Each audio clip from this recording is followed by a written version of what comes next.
Hello guys, tiningnan ko lang yung screen ko dyan. Kung may huli, wala din. Mayroon naman, 5 piraso lang yata yun. Andyan nakalagay, hindi ko na lang kinuha. Alanganin din. Dito mo sa kabila, mababa yung tubig. Pero tahimik din. Ayan o. Patawid dito sa daanan ko sa tricycle. Diyan malalim.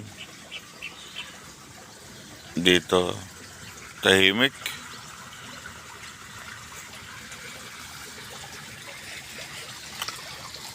Ano?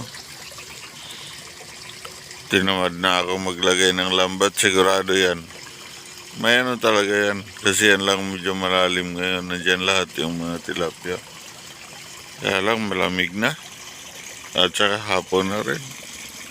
Matulog na lang muna ako. Trabaho pa bukas. Pagkasunod day off. Yan, dyan ako mangisda. Yan guys, so. Yan yung harap. Yun yung bahay ko. Hindi na muna ako didiretso doon. Yan.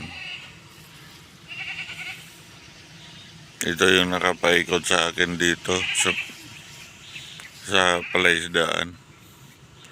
Yan, itong ilog na to, no? Direct na yan sa Bataan. Kung may bangka ka, direct na yan sa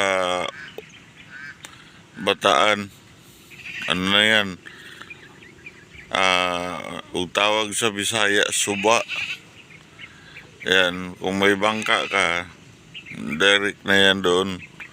Papuntang Bataan, lusot-lusot na yan. Pwede ka na, may limakina na bangka, diyan ka na dadaan. Papuntang Orani, Balanga. Yan, pwede ka na lulusot dyan. Hindi na ako tumuloy pa doon sa kabila ko, dyan sa bahay ko. Dumiretso na lang ako dyan sa daan na yan. Umikot lang ako. Nagpaano lang. Ayan o. Ayusin pa yan. Ito yung ano ko dito. Mga kaharap. Ayan, puro palaisdaan to. Ayan. Nag-ano lang.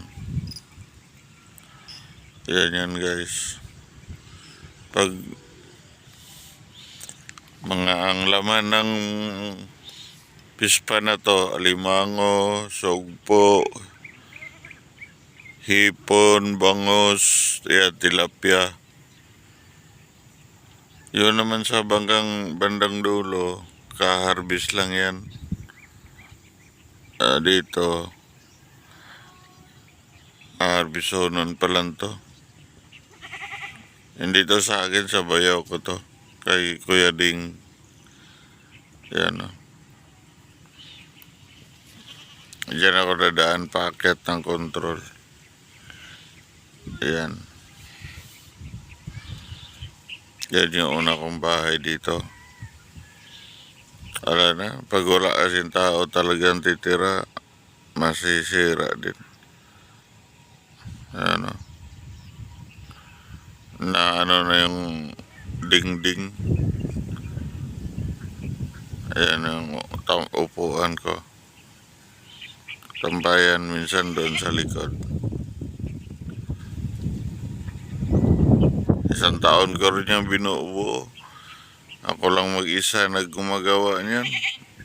Akin lahat ng trabaho. Sige guys, diretso muna ako sa bahay. Yan, packet na yan ang control.